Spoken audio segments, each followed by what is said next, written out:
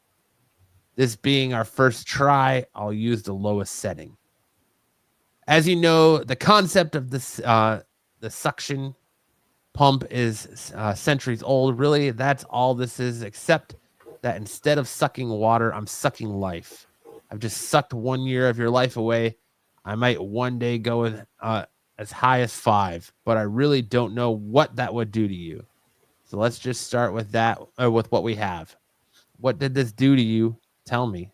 And remember, this is for priority, so be honest. How do you feel? You've got an overdeveloped sense of vengeance. It's going to get you into trouble one of these days. I love this movie. In fact, I've watched it very recently, and the character actually has 6 fingers on his right hand. Do you recognize this one, Sticks? Yeah. What is it, Sticks? Well, I'm going to give credit to Sarah because he said it in the chat first. Really, Crystal's character? No, that's not No, right. it's not Billy Crystal, but he has the right movie. It's the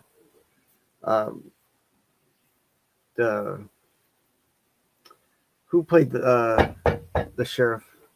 It's Christopher Guest's character, whose name is Count Rugen. Yeah. Yes. Tyrone Rugen. Oh, from Count The Rugen. Princess Bride. I was thinking the sheriff. Good job, Sarah. Wow. Next up. Tell my son the time that his father died. Tell him. I'll make you a deal. If you can count to 3 without stuttering, you can go. Don't look at him. Look at me. Above me, there is no one. You'd do better to tell us everything, but to make sure it happens, I brought along a few tools, just things you picked up along the way. At first, I won't be able to trust you, but after I use this, you'll own up to a few things. When we get to those, we'll have developed how can I put this? A closer bond, much like brothers. You'll see. And when we get to this one, I'll believe anything you tell me. Listen to me. If you have to choose to save the baby, that boy will bear my name and my father's name. Safe.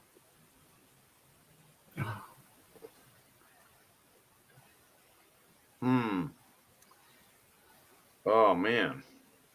I don't know. I have no idea what this is. If you can count to 3 without stuttering, you can go. Don't look at him. Is this that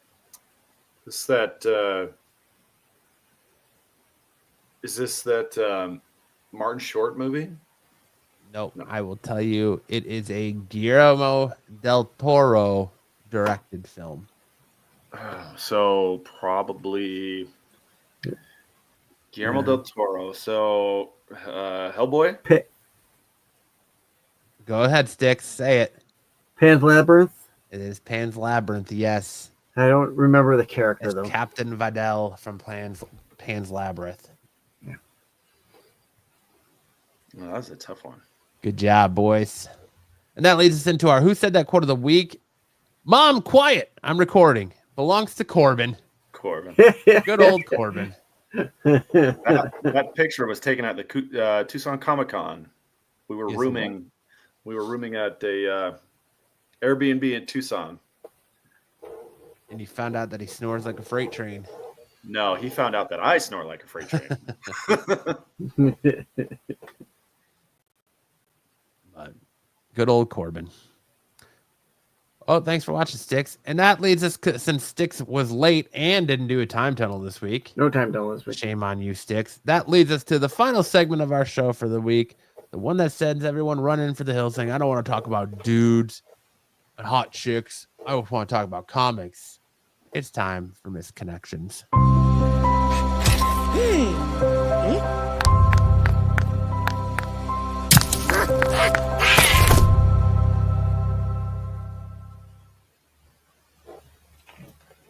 Sam, you want to kick us off? Seeking large BBW or supersized BBW. Forest Hill. Hello, I'm a 42-year-old white guy looking for a large woman for fun. I'm 6'4" with an athletic build. Message me here or on Kick, Big Belly Lover. Someone has a type, huh? Happens to be the same age as me.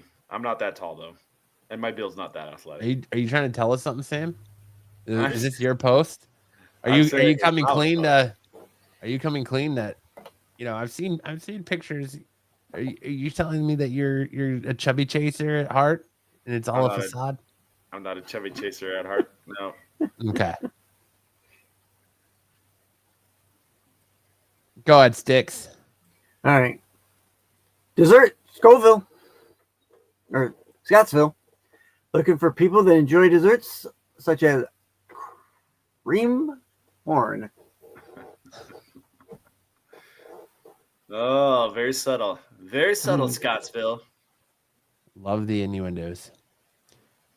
Cowboy at Sam's in Chattanooga. That's gotta be Sam's. Hey, fellow cowboy. We met at Sam's in Chattanooga. You commented on how my Texas cowboy boots complemented my patriotic cowboy shirt.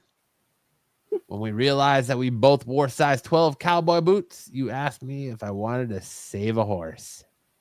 I was confused at the time, and I said, what? And you said, never mind. We went our separate ways. Of course, it is after I left that I realized what you were talking about. Yes, I want to save a horse. I hope you're still wanting to ride because I'm interested if you are. There's a line in a song. Save a horse, ride a cowboy. Yes, sir. And this poor person missed that. Missed their opportunity. Looking for a new catcher and fishing partner, Horny Lake. I'm looking for a fishing partner who is interested in doing some catching in and around Horny Lake and the Mississippi River area. I have the poles and tackle, fat worms, and I'll supply the snacks and drinks. Available Tuesday and Friday mornings and afternoons and most evenings after 10 p.m. for some night fishing. So let's get it in. It sounds like this person is like, it seems like they're a feeder. Like their kink is like to feed people. Just because he's like, I have a fat worm, but I'll supply the snacks and the drinks. Yeah. And Corbin seems like a good guy. Corbin is a good guy. After 10 p.m. fishing, so let's get it in. Sticks. Unwanted movies, Cape Girardeau. Looking to buy adult movies. They're the new hot collector's item. Keep it simple. They're taking over the VHS market now because you can't get your free porn online like everyone else. You gotta go the old route and get those old adult movies that contain God knows what on them. Classics. In the old days, they used to take discipline seriously. If a guy misbehaved in school, they'd spank him. Doesn't happen as much anymore. Maybe it should. Any students here? M for M. Good old Cobra Punishment. That's a good end to window. And that's it. That's our show for this week. Quick. Thanks for tuning in. Yes. I hope you guys enjoy the rest of the content. Make sure to check out tomorrow night on the Star Wars show for Dom and Marco and everyone on there to hear all the new Star Wars insights as Marco prepares for his trip to Star Wars Celebration in Japan. Make sure to check out Peach Shorts all week long. The Tax Show on Wednesday. Make sure to check out Sticks and I and Dom over on my channel for our wrestling show on Thursday nights. Been going good, talking lots of WWE and everything and speculations going on there as we head to the road to WrestleMania. Make sure to check out the CBSI Hot 10 list on Friday nights, which leads you to Styx, Jedi, Joe, Dom, and Bruce on the Qualified, and brings you right back to us next Saturday night for a brand new episode of Saturday Night Special. And on that note, Sam, take us out with some words of wisdom for the week. Don't ever, and by that I mean never, for any reason, do anything to anybody for any reason, ever, for at all, at any time, for any reason. Do anything to anybody ever. Sounded Either you've got me confused with somebody else, or this is a joke.